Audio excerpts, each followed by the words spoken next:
Hi you guys, this is Sandy from the JCC. Today I thought I would go over how to make salt dough necklaces using simple ingredients from around the house.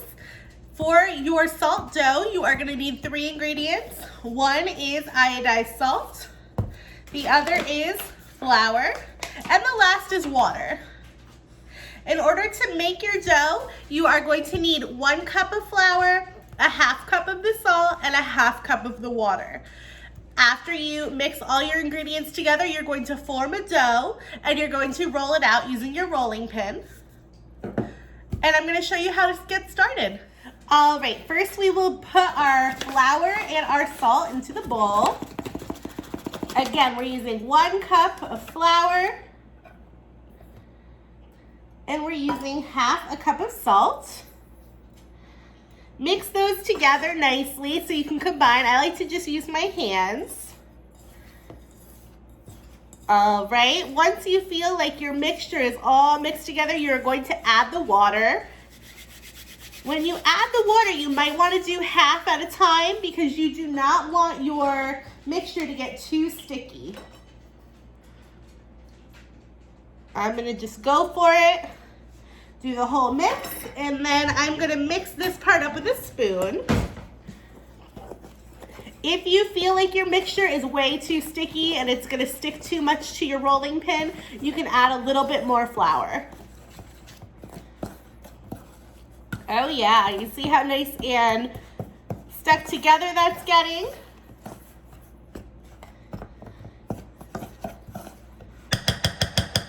All right, I'm gonna go in with my hands and try and make it into a nice dough. It should be the same texture as a sugar cookie dough, where it can all stick together, but it's not getting stuck on your hands. At this point, I feel like my dough needs a little bit more water, and that's okay, but just add a little bit at a time.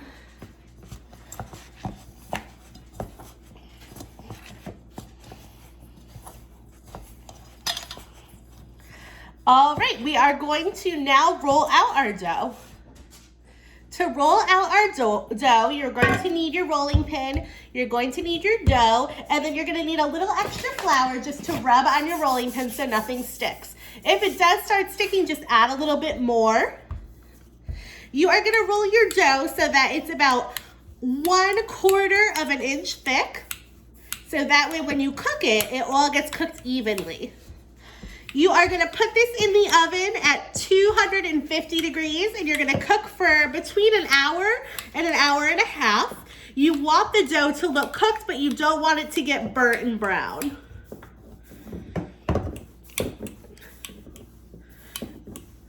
Okay, if you guys take a look, you'll see my dough is nice and thin and I can start cutting. I am going to use a little circle so that way all of my beads look the same. That was the oven going off. I'm preheated. I'm going to stick the circle into the dough and make my pieces. You can make some bigger pieces as well, so it's all different shapes. I'm going to use a water bottle cover to do that. And now, most importantly, for your beads, you need to put a second hole into the side so that way when you're ready to put your string through your necklace beads, it actually works. So I'm gonna use the other side of this and do a second hole. You could do them at the top, the middle. I like to do the middle because I like to decorate the whole bead once it's all cooked.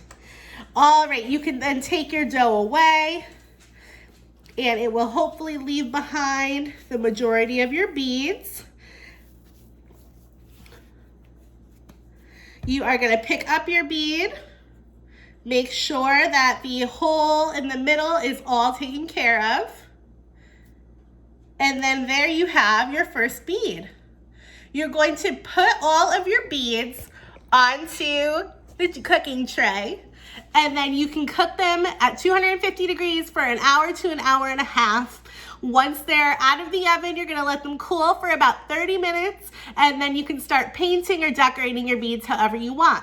I'm going to let mine cook, and then I'm gonna add to our video the finished product. All right, guys, good luck.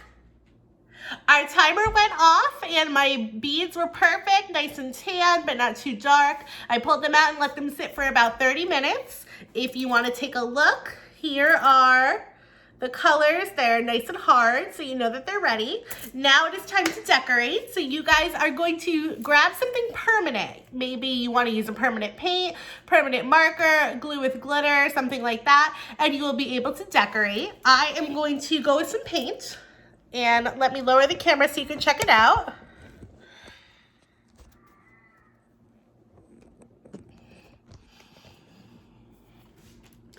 Let's see, I will go with a blue and red theme, so that way maybe we represent America, maybe you like Captain America, something like that. I like to go with a theme for all of my beads, so that way if I'm doing one of my beads red and blue, maybe my other beads will also have some red and blue in them.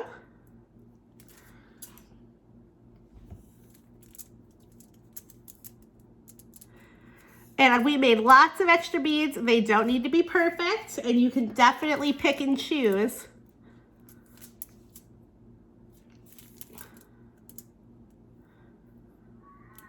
All right, and then maybe on this blue side, I'll add a little star.